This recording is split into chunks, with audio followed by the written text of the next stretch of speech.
Hi, welcome back to Mind Control. Right now, are you in fear? Right now. Every moment of your life you're in fear? No.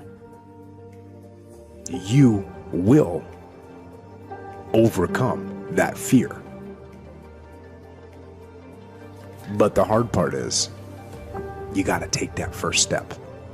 I am deeply motivated by fear. The fear, by the way, is not a conspiracy. That shit is real. Everybody like, oh, fear ain't real. Yeah, well, it's easy for you to say. You ain't got any this second. You face your fears, you become the person you want to be. To create fear, you have to use excessive imagination. There's a lot of fear, but I understand what the emotion of fear is. It's a subconscious trigger that causes this feeling that I don't like. And it's a go signal for me, not a stop signal for me. Everybody doesn't win.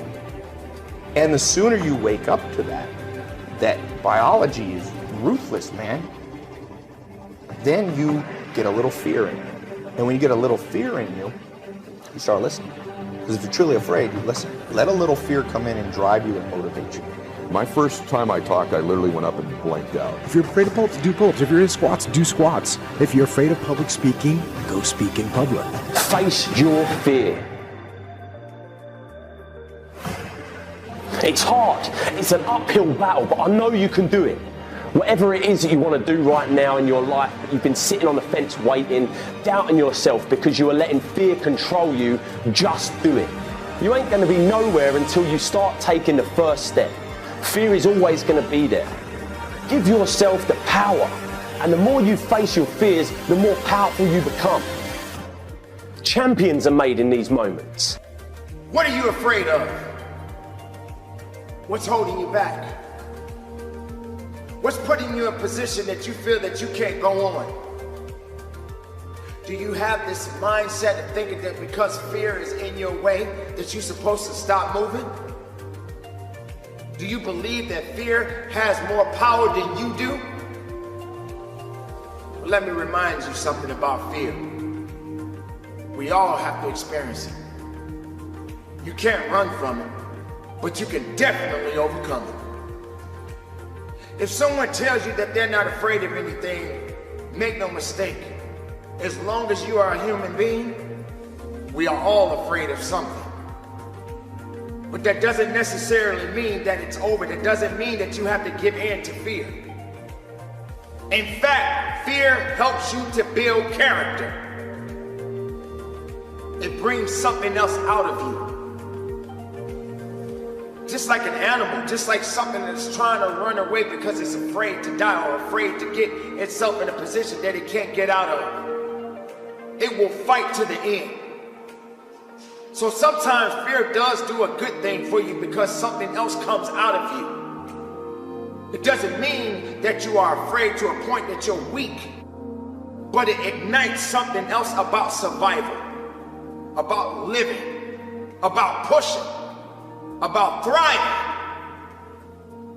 When you go into a room and you're getting ready to take your test or whatever you may be doing in your lifetime or something that you have never done before in your life, and now you are up against a challenge and you're afraid to face that challenge, don't be ashamed of that fear.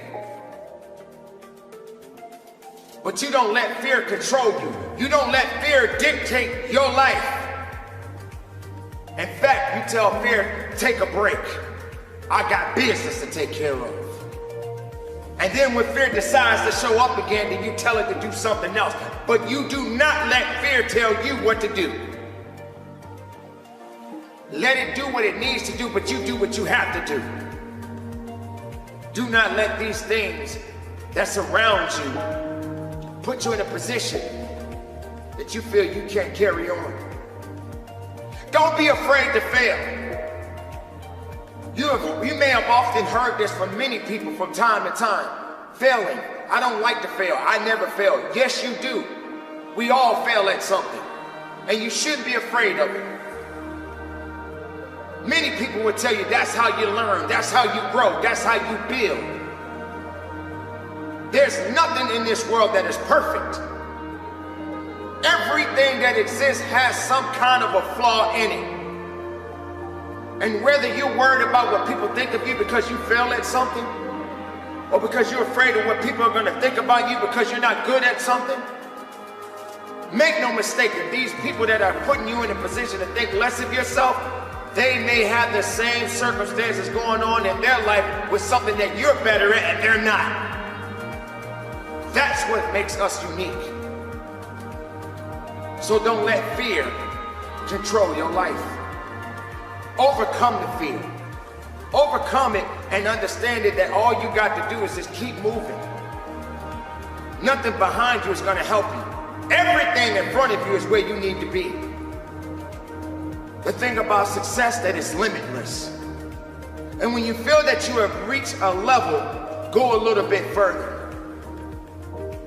When you allow fear to say that you're not worthy or you're not capable of doing something, then you have already given up because you're afraid. There are many different shapes and sizes when it comes to fear. People are afraid of everything that's out here. In certain areas, forms, and fashions, we all fear something.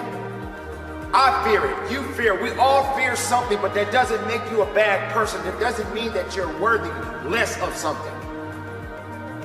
It means that you got work to do. That means you got something to work on. That means you got to work on overcoming this particular fear factor. And you need to push yourself a little bit harder and understanding that you can do it. Don't let fear control your life. Don't let fear tell you what to do. Don't let fear put you in a position that you feel that, hey, I'm done, and you just throw your hands up and you want to quit. Let fear do what it needs to do, and you just do what you gotta do. Thank you so much for watching till the end. Don't forget to share your thoughts in the comments section.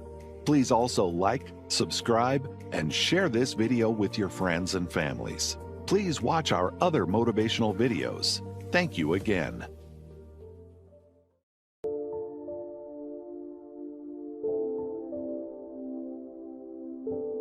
Full engagement in that area is going to determine the level of fulfillment you have or don't have in a relationship, right? The more engaged somebody feels that you are with them, the more energy you have, the more connection you have, the more aliveness you have. So part of what I'd like to kind of experiment with here is kind of discover what creates engagement for real with you, what creates disengagement, because these are huge factors. Because if you understand what they are, your level of performance, your level of results, your level of leadership, your level of joy will change very, very radically. Who's with me that engagement is not just a term, but something that can make a difference in your body? Let me see a show of hands. Say I.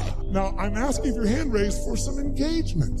Because here's what research shows. If you listen to me passively as I'm talking here, guess what? Within a month, you just listen, sit passively. Most of you are doing it. There's nothing wrong with it. It's what you've been doing your whole life, what you've been taught to do. You'll remember about 10% of what I say 2 months from now, which basically means you wasted your time today and I wasted mine. 10%. How many came here because you want to learn something, do something, change something, make something stronger or better? Say I. If that's true, then if all you do is take notes, which I don't see anyone barely doing, thank you very much, a few of them. I stand corrected and nudge the people on either side. What's wrong with you, bitch? Come on, where's the notes? Right? Because I don't know anybody who's got that great a memory. In my entire life, I've kept journals. Because here's what I learned early on. Writing it down, if I never look back and read it again, the physical act of writing it down drives the groove deeper. Repetition is the mother of skill. You look at anyone who's masterful. Why are they masterful? Why can LeBron James do what he can do? Because he's done it a few million times, right? You know, Kobe will go out and make 300 shots before he will leave that floor every day. 300 shots. The same freaking activity. Most people in tech world, I heard that story, I know that thing, yeah. If you're not doing it, you don't know shit. You understand. And understanding in $3 will almost get you a Starbucks. If you're going to master something, you need to get the repetition where you get it in your body and you bring emotion to it. And enough motion, enough repetition, it gets in your body, and now it becomes physical mastery. You don't think about it and you just do it. Mastery is tying your shoes. Most of you can do this, chew on some gum, send a text simultaneously. Not some people leave their tongue out while they're doing it. You get the idea. If you do something enough, and you're confident enough, you're certain enough, it's in your body. That's mastery. master. So I'd like to see if we couldn't get to a different level of mastery in this. And what I'm going to ask you to do is, by the way, if you listen and take notes, just write those notes down or you type them in, whatever you do. Research shows you'll retain about 40 to 50% of what's been said. For the future, I'd highly engage or encourage you to do that. Now might be a good time. There are other types of goals to consider: family goals, social goals, lifestyle goals. This is pretty heavy homework, but remember, whether or not you do your homework shows up in the marketplace as well as in the classroom. After you have determined which of your goals are 1 year, 3 year, 5 year, and 10 year, and after you've made certain your list includes economic goals, things, and personal development goals, I want you to go back to this list again. Now pick out the 4 most important 1-year goals, the 4 most important 3-year goals, the 4 most important 5-year goals, and the 4 most important 10-year goals. Those 16 goals will give you plenty of work for now. Get out some more paper, and in a brief paragraph, describe each goal. How high, how long, how much, what size, what model, what color, for example. Also describe why it is important to you. This is a process where you either talk yourself into it or talk yourself out of it, which is good. When you're unclear as to why something is important, usually you put only half-hearted effort into it. What you want is a powerful motivator, but the reason why you want it is an even more powerful motivator. It has greater pull. Has there ever been anybody in your life who made you feel special like that? Like when you were a little boy or a little girl, maybe it was your grandmother, your mom, your dad, a school teacher, a coach. Is there somebody in your life, they just kind of knew there was something about you? How many of you have that person? You can just picture them. I don't care who it was. Everybody does, by the way. The Lord sends all of us one. All of us in our life. If you haven't had them yet, they're going to arrive. You picture their face. You picture how much, it was just the way they looked at you. For me, it was my grandfather. I'm Edward III. And I would ride on his little lap, which you'd never do today, in his little van. We would drive to go get donuts in the morning before church on Sundays. And he had all these grandkids. He'd go, "Tell you don't your other cousin, you're going to do something great." And I'd look up at him. "I am, Papa. You're going to do something great." He'd tell me over and over. When one of my cousins was born, Peter, I was really jealous when he was born, and Papa called me at the house and said, "You know, he's still my favorite because you're going to do something great." He just knew there was something special about me. We've all had someone like that in our life. They just knew. He made me feel special. He saw the God in me. He saw Christ in me. He saw my blessings. He saw my gifts in me. All my life, I've tried to prove him right. That person who saw that greatness in you, picture their face. Maybe it was your mom, grandma, your dad, uncle, coach. They just know how special. Because you are. Listen to me. Because you are. Picture their face. If you think about it long enough, you'd actually get emotions. They're the one person who saw who you really are. The key here before we leave, you see it. You're special. You're anointed. You're gifted. You're blessed. You're supposed to make a difference in the world. You're supposed to win. I promise you. I don't even know you, but I know where you come from. I know whose DNA is running through your blood. I know you come from the King of Kings. I know you're going to do something great in your life. And even if you're not religious or spiritual, I don't give a crap. I'm just telling you, you're going to do something great. You're going to do something great with your life. Prove them right. Honor those people. Look at you crying. Honor those people with your life. And Elijah has this moment. He's been exposed to your mind. Exposure is the first step to transition. You can't change if you haven't been exposed. People who know better do better. He was exposed to the mantle, and all of a sudden he can no longer stay where he was before. And that is a kairos moment, a powerful moment in the kingdom. When you're exposed to a ministry or a man of God or a woman of God, and all of a sudden you cannot be who you were before, that is a divine moment of God. It has nothing to do with money. It may require relocation. It may require being out of your comfort zone. It may require downsizing, but you're called to it, and you start boiling stuff and burning stuff and kissing your mother and father goodbye. It's stronger than a natural blood tie. It's stronger than a DNA. It'll pull you out of the church that your whole family was in, but you gotta go because something has happened in your life, and you can't stay in the first church of the Frigidaire because you've been exposed to a realm of glory. It has nothing to do with ethnicity. It'll make black folks hook up with white folks. It'll make white folks hook up with black folks. It'll make intelligent folk will get behind folks that are illiterate, but they're anointed and gifted. It'll make you give up your position, take a downside to be in the center of his will because you've been exposed to a realm of glory and a move of the Spirit, and you've got to have it in your life. Bless God, I got to stop because I feel the anointing of the Holy Ghost. There must be somebody in this room that's been called to the kingdom for such a time as this. You may find that some of your goals you thought at first glance were important are not important after all. Do some reflecting, refining, and revising. The point is, right now, try to have approximately 4 1-year, 3-year, 5-year, and 10-year goals that you truly believe in, that inspire you, that you've sold yourself on. When these goals and the reasons you want to obtain them are each clearly described in a brief paragraph, transfer this information to a journal or some type of notebook that you can carry with you easily and refer to often. It's essential to set aside some time every week to review all of your goals, to rearrange them, redo them, restructure them, to add goals, or to tear up the whole list and start over. Goal setting is not something you do just once. It's a continual process. Also, you must constantly check your progress toward your goals. You don't want to fall too far behind on, or worse, lose sight of, your important goals. Now, just as important as your long-range goals are your short-range goals. Your goals for tomorrow, next week, next month, 6 months from now. These are goals you can accomplish within the next year, the immediate future. We call these goals confidence builders. When you work hard, burn the midnight oil, and accomplish these little things, it builds your confidence to go for your long-range goals. Write down in your notebook or journal all the little things you would like to have or accomplish in the next year. How you set up this list is up to you. You might want to break it down by week or by month. Set it up in whatever way works well for you. Part of the fun of having a list is being able to check off something as obtained or completed. Every week, try to check off at least one thing on your list of short-term goals. And when you are able to check off something major, something on your list of long-range goals, celebrate. Make winning joyful. Congratulate yourself. It is very important to celebrate progress. We grow from two experiences. One is the joy of winning, and the other is the pain of losing. Here's what that also means. Make losing painful. Put it on yourself. If you set something up, fooled around, didn't pull it off, put it on yourself. And get around people who will help in this area. Hey, don't join an easy crowd. Go where the expectations are high, where the pressure to perform is high. It's how we grow. I'm certain that part of the reason why people let goal setting slide is because it is a lot of work.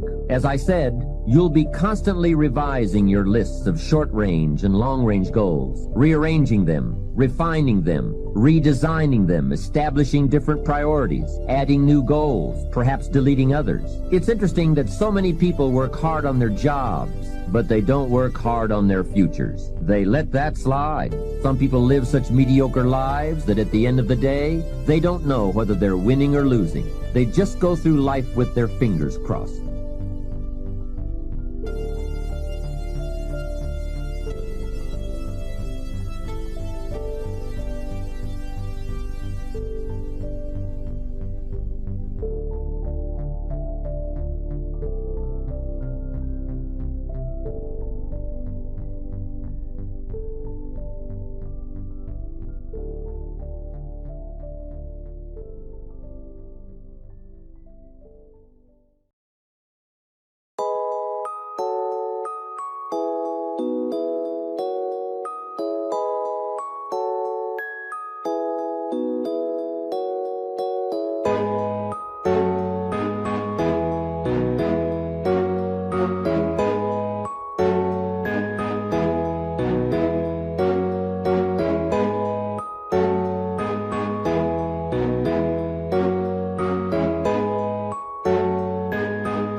You try this without God, you tripping.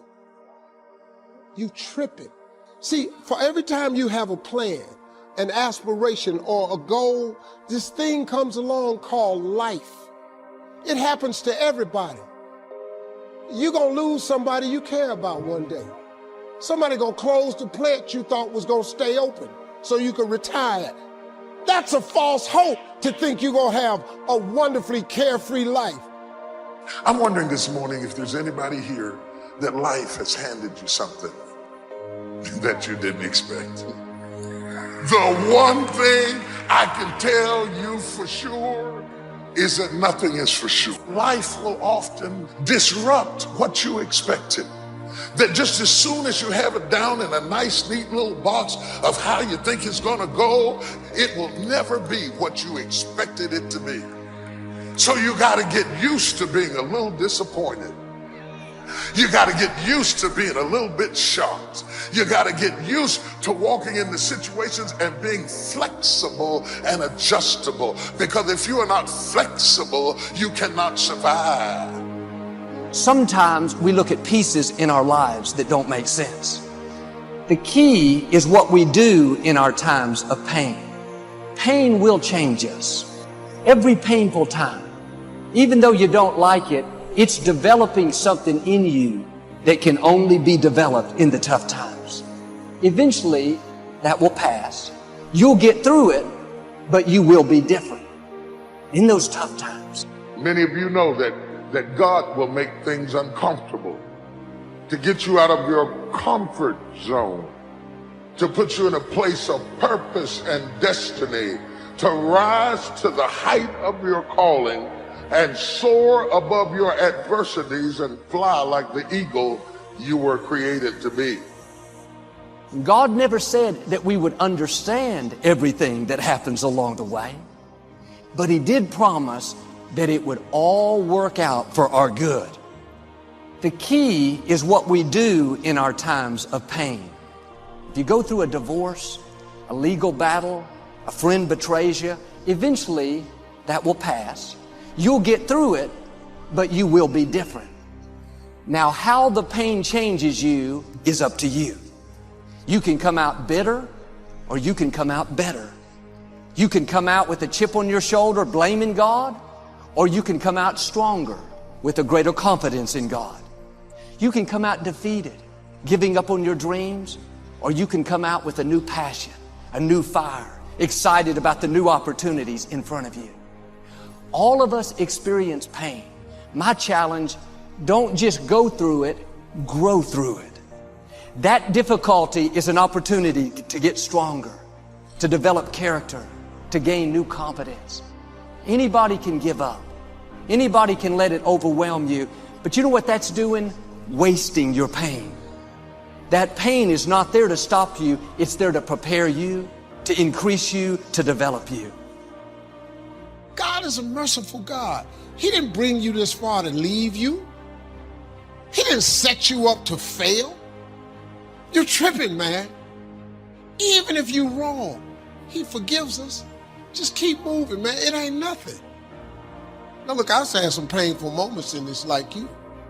But hey, I look for the bright side, man. I expect something good to happen. See, whatever experience you're having right now, it has not come to stay.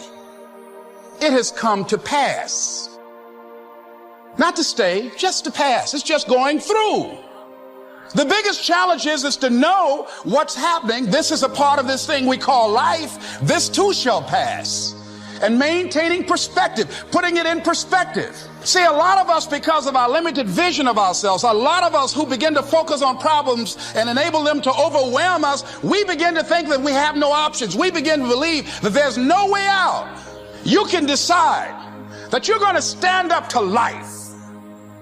And all of these things that are happening to me right now, they're just temporary inconveniences. You're going to go through things that are not fair. It's easy to live discouraged, but if you'll just stay in faith and keep moving forward, in time, God will make all things beautiful.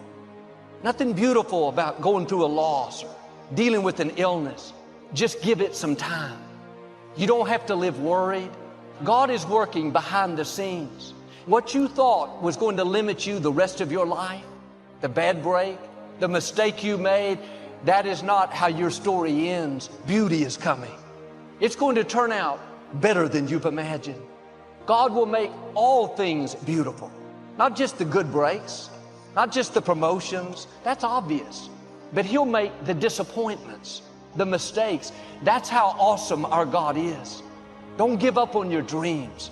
Bitter over the person that walked away or upset over the contract that should have been yours. Let it go. God saw what happened. He said He would pay you back double for the wrongs. He just needs some time. Now, while you're waiting, stay in faith. When is it ever going to turn around? This is not fair. Pass the test. Keep going to work with a good attitude.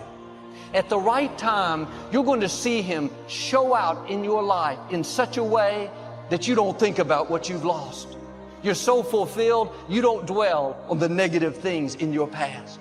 You keep honoring God, and He's going to make up for what you didn't get. He's going to have the right people come to you to push you into your purpose. He knows who left you out. He knows the times you didn't think you could go on.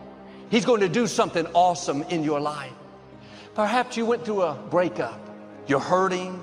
You're lonely. God is not finished. He's not going to leave you depressed. He has someone amazing coming where you're going to be happier and more fulfilled than you've ever been. Don't judge the rest of your life by one difficult season. Thoughts will tell you it's never going to change. Just accept it. Don't believe those lies. God promised He will make all things beautiful. Now here's the key. Just give it some time. The mistake we make often is we get in a hurry. Voices whisper, if it was going to happen, come on, man, it would have happened by now. Trust the process. All things in its time will be beautiful. If it hasn't happened yet, then it hasn't been the right time. When it's your time to see beauty, promotion, vindication, it will happen. How we wait is important. If we wait upset, God, why did these people do me wrong? That's going to delay the beauty. The right way to wait is in an attitude of faith, knowing that He's working all things for your good, expecting His favor.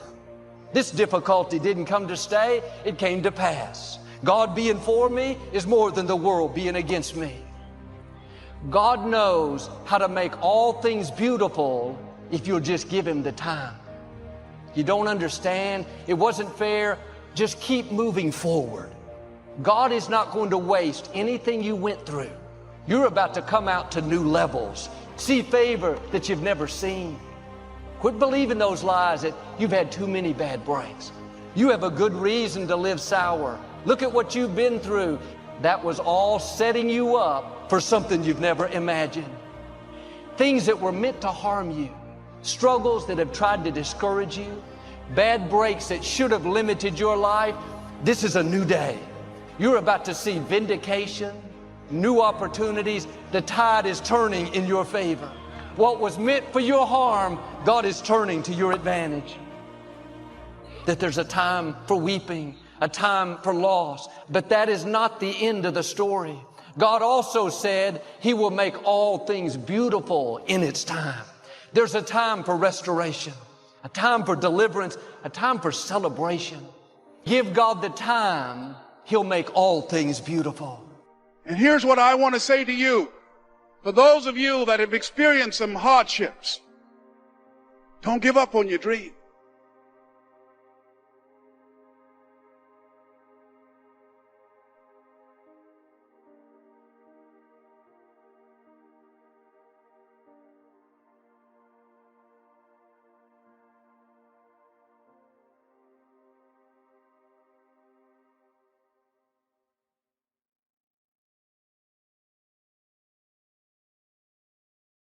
Hi, welcome back to Mind Control. Neither your body goes somewhere, nor your mind goes somewhere, nor you go somewhere. They're always one composite whole. If you want to do anything, you have to do something that works for all of them. You can't handle this separately, that one separately, and this one separately. They're always together, isn't it? Your mind doesn't go anywhere. Did you lose it?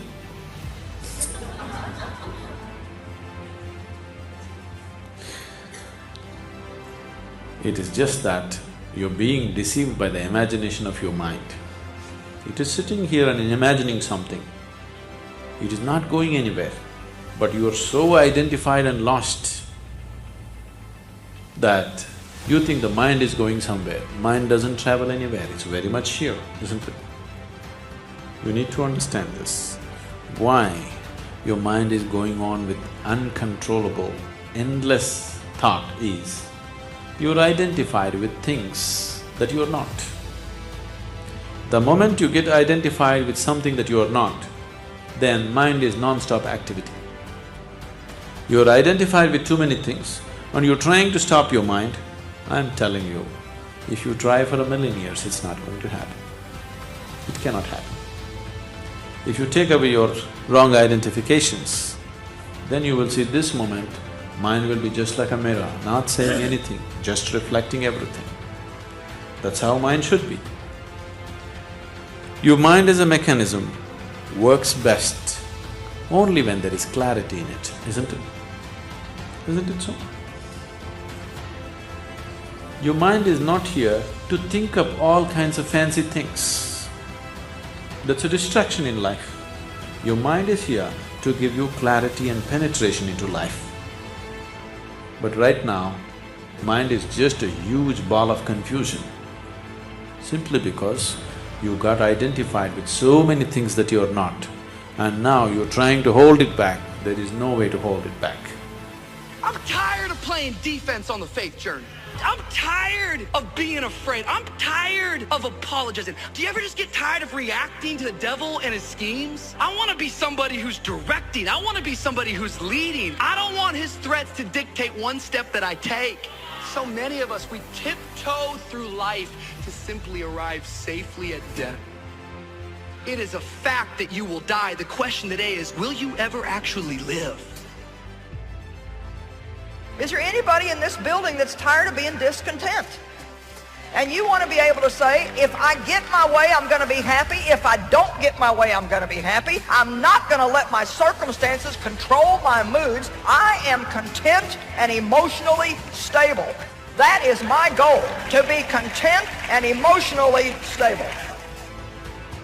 It doesn't take much faith to give God glory when all your bills are paid. You don't have to be real strong when everything is well in your life. But when the bottom falls out, when sickness comes, when trials and difficulties come, when your health starts to fail, when your children break your heart, when difficulties, tough times, hard days, long nights, it is then that your faith kicks in to let you know that he's a very present help in the time of trouble. Maybe you're unhappy right now with your current job. Maybe you're unhappy with your health, or maybe you're unhappy with the season of life you find yourself. Has it ever occurred to you that you are not there by coincidence, but rather you are there by providence?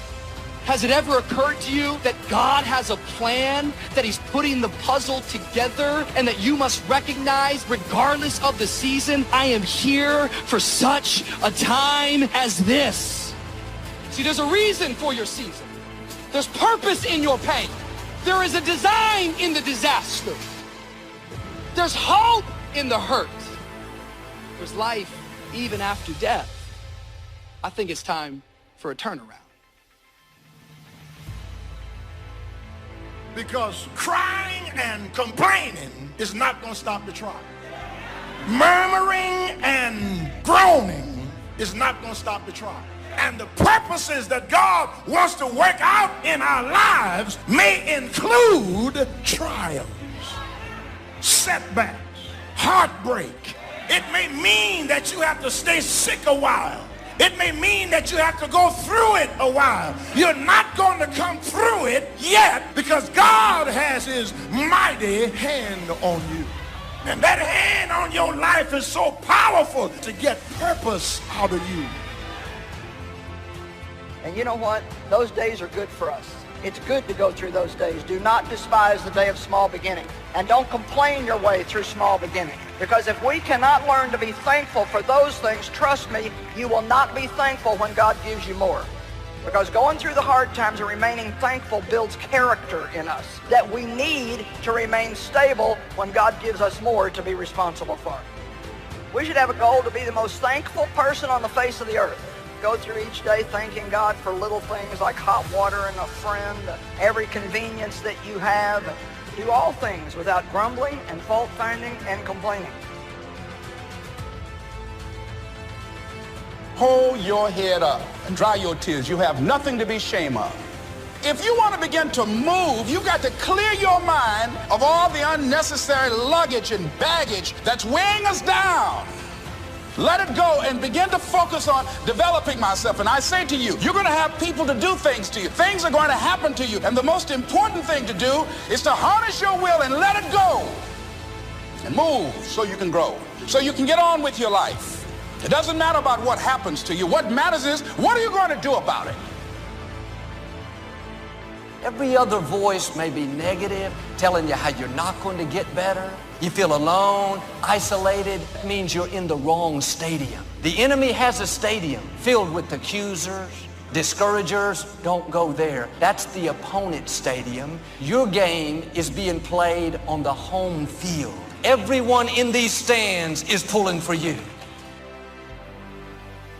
Your life is a seed. The seed has to be coupled with a healthy environment.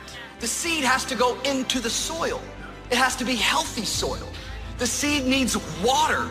The seed needs sunlight. See, you and I are the same thing. We're a seed. We have to connect it to a community of people that are healthy and vibrant and believe the best really is in store for us.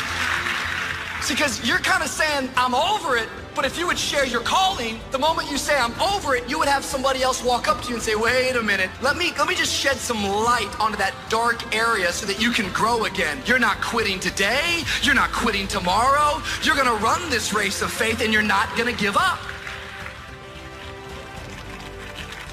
So as you begin to look at life, as you begin to look at the things you want to do, decide that you're going to become the active force in your life. Decide that you're not going to go through life feeling like a victim. Decide that when things become challenging, that you're not going to personalize it, that you're going to look at it, and you do whatever you must do in order to work things out and learn from it. That's the key. You will always be faced with a series of God-ordained opportunities, brilliantly disguised as problems and challenges. We all have things that come against us and try to keep us from our destiny. Most of what we struggle with didn't start with us. It was passed down. Things like depression, anger, divorce. Studies show how that can get passed from generation to generation. If your mother was depressed, there's a good chance you'll have to deal with depression. Just like a lady that's on drugs and gives birth to a baby, that baby can have the same addiction as the mother. There's no fault of the babies, it's just life. What you're dealing with may not have started with you, but it can stop with you. God wants to give you rest from those enemies. As long as we accept dysfunction as the norm, it will never change. If you see that depression, that lack and struggle as your lot in life, you'll not only get stuck, but you'll pass it on to the next generation.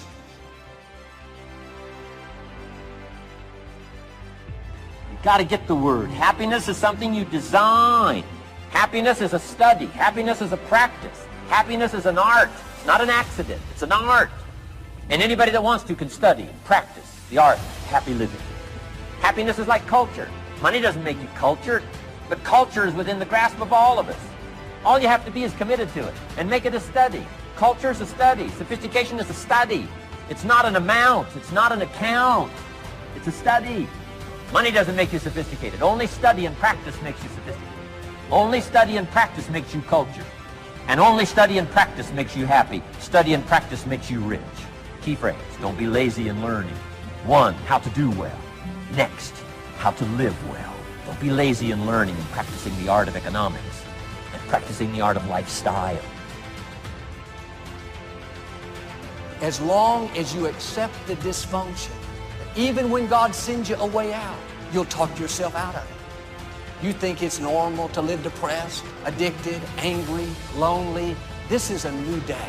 You may have been ruled by those things for years. They may have been passed down by previous generations, but that is not your destiny. What's limited you in the past doesn't have to limit you in the future. You can rise out of lack, struggle, not having enough. You have seeds of greatness. You were created to lend and not borrow. You can be free from depression, low self-esteem, insecurity.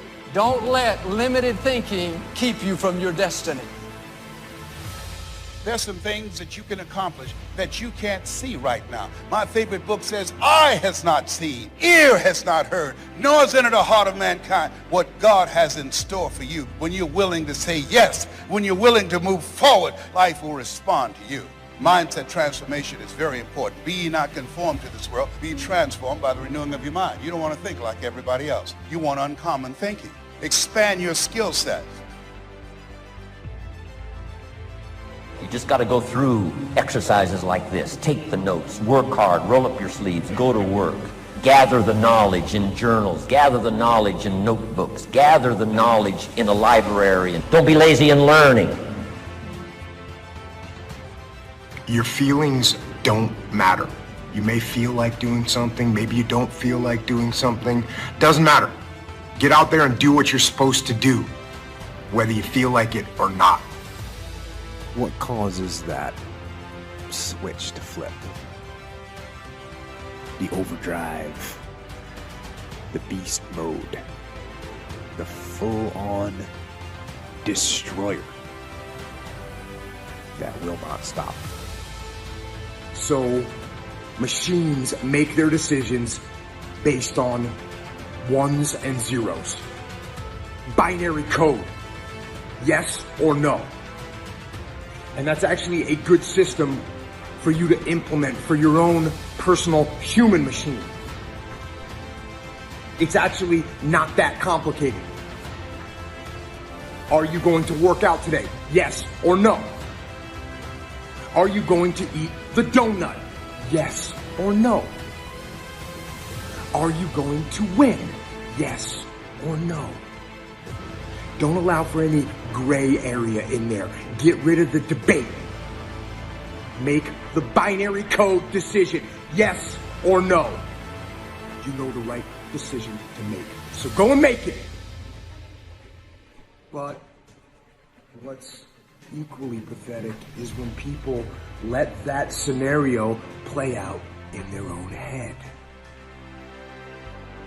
Too tired, too hungry, too sore, too hot, too cold, too whatever. You ask me what I do when I get those little feelings running around. Well, let me tell you what I don't do. I don't tell everybody. No, I actually just keep that to myself. As a matter of fact, I don't even let those words run around inside my own brain housing group. I keep it secure. Lock it down. And instead of taking charge of the situation and taking charge of their life, they let some voice in their head that's lazy and weak and pathetic start to run things.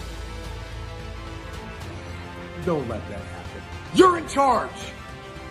It takes both emotion and logic for you to reach your maximum potential, to really give everything you have and go beyond your limits. No matter what's happening in your life, no matter what's coming down on you, don't surrender to it. Ask yourself, what am I going to do about this? And then go make it happen.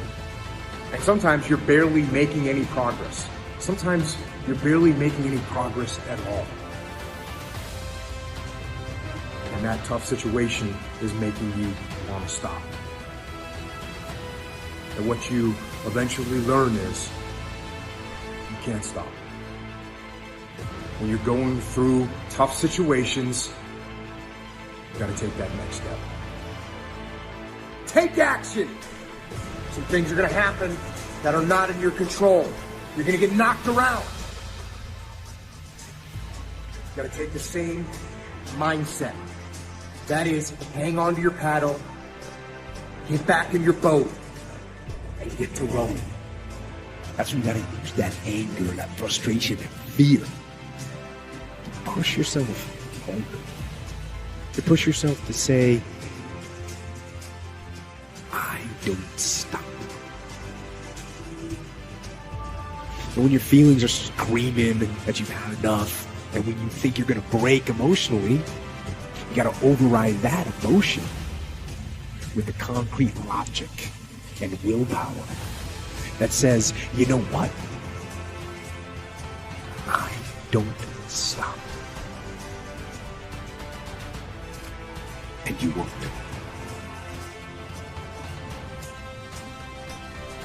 Life is short. So go live it. Thank you so much for watching till the end. Don't forget to share your thoughts in the comments section. Please also like, subscribe, and share this video with your friends and families. Please watch our other motivational videos. Thank you again.